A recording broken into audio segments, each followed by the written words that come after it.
Iraq, Syria, Jordan এবং পারস্য উপসাগরের বিভিন্ন মার্কিন ঘাঁটিতে থাকা অন্তত 100 জনেরও বেশি আমেরিকান সেনা কানের পর্দা ফেটে যাওয়া, মাথায় মারাত্মক ইনজুরি বা টিবিআই এবং পঙ্গুত্ব বরণ করে সামরিক হাসপাতালে চিকিৎসা নিচ্ছেন।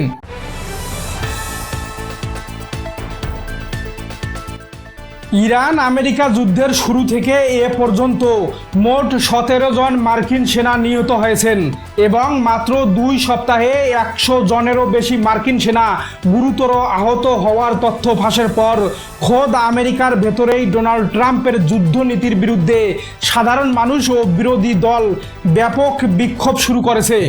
আর এর মধ্যেই মধ্যপ্রাচ্যের রণাঙ্গনে জর্ডান ও ইরাকে ইরানি ড্রোনের প্রাণঘাতী আঘাতে নিহত মার্কিন সেনাদের কফিন ভর্তি লাশ আজ সামরিক মর্যাদায় আমেরিকার ডেলাওয়্যারের বিখ্যাত ডোভার বিমান ঘাঁটিতে এসে পৌঁছানোর খবরে সমগ্র যুক্তরাষ্ট্রে চরম তোলপাড় ও ক্ষোভের সৃষ্টি হয়েছে।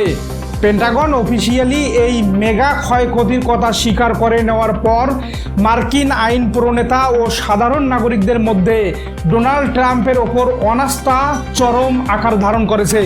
কৌশলগত ও সামরিক দৃষ্টিকোণ থেকে গভীরভাবে বিশ্লেষণ করলে দেখা যায় আমেরিকার মাটিতে এই সৈন্যদের লাশ ফেরত আসা মূলত ডোনাল্ড ট্রাম্পের মধ্যপ্রাচ্য নীতির মুখে এক মস্ত বড় চপেটাঘাত। প্রিয় দর্শক, চলুন একটু গভীরে গিয়ে প্র্যাকটিক্যাল লেন্স দিয়ে জেনে নেওয়া যাক এই ডেলাওয়্যারের ডোভার বিমান ঘাঁটিটি আসলে কি এবং কেন নিহত আমেরিকান সেনাদের কফিন সেখানে আসা মানে ট্রাম্পের জন্য এক চরম রাজনৈতিক নরক তৈরি হওয়া।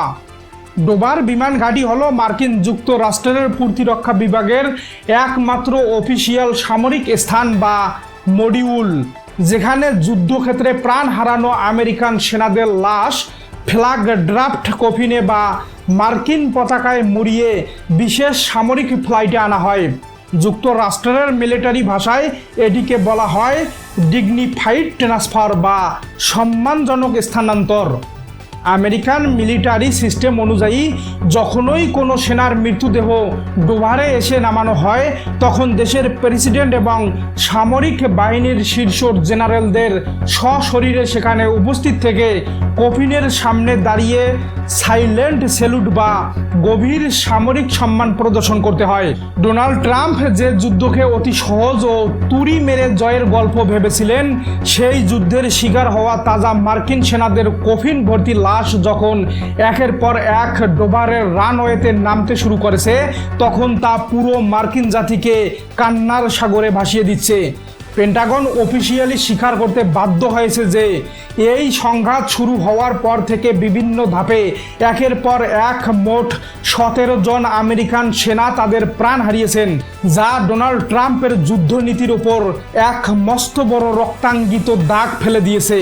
ডোভারের বিমান ঘাঁটিতে সারি সারি কফিন নামার এই করুণ দৃশ্য দেখার পর খোদ আমেরিকার নাগরিকরা ট্রাম্পের বিরুদ্ধে রাস্তায় নেমে তাকে একজন ব্যর্থ প্রেসিডেন্ট হিসেবে খাড়া করে তার পদত্যাগের দাবি তুলতে শুরু করেছে। তবে সবচেয়ে রাজনৈতিক ধামাকা হলো মাত্র 14 দিনে 100 জনেরও বেশি মার্কিন সেনা আহত এবং 17 জন নিহত হওয়ার ওই অফিসিয়াল তথ্য ফাঁস হয়ে যাওয়া।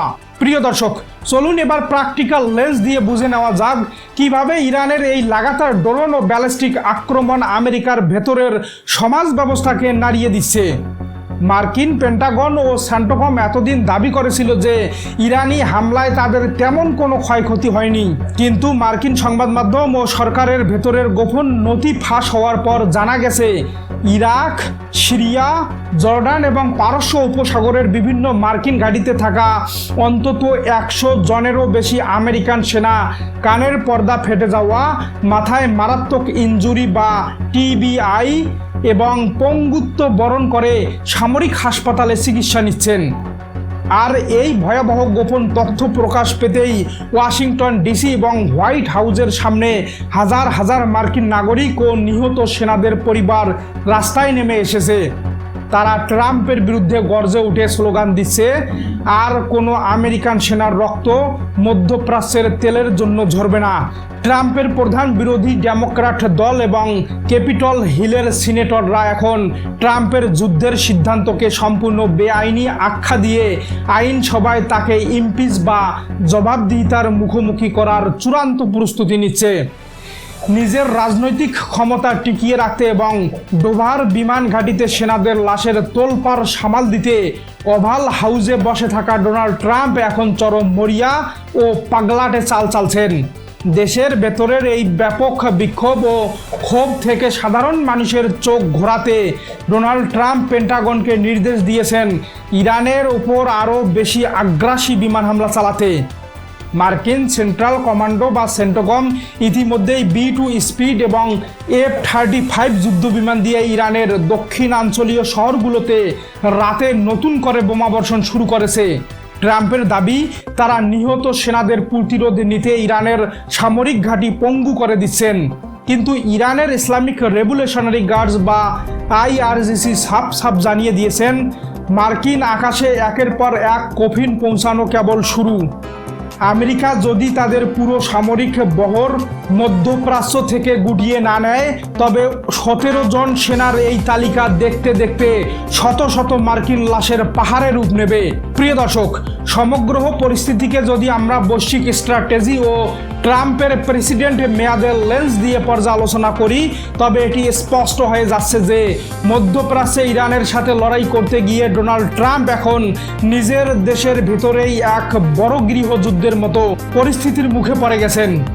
প্রিয় দর্শক, আজকের সবচেয়ে বড় এবং মিলিয়ন ডলারের প্রশ্ন হলো, ডেলাওয়্যারের ডোভার বিমান ঘাঁটিতে 17 জন মার্কিন সেনার কফিন পৌঁছানোর পর এবং দেশের ভেতরের এই মেগা সামাজিক ক্ষোভের মুখে পড়ে ডোনাল্ড ট্রাম্প কি যুদ্ধ থামিয়ে সেনা ফিরিয়ে আনতে বাধ্য হবেন, নাকি নিজের অহংকার টিকিয়ে রাখতে তিনি বিশ্বকে এক সর্বাত্মক তৃতীয় বিশ্বযুদ্ধের দিকে ঠেলে দিবেন? আপনাদের মূল্যবান ও যুক্তি নির্ভর মতামত অবশ্যই কমেন্ট করে জানাবেন। আর প্রতি মুহূর্তের এই সঠিক প্রপাগান্ডা মুক্ত ইনসাইড স্টোরি সবার আগে পেতে আমাদের সাথেই থাকবেন।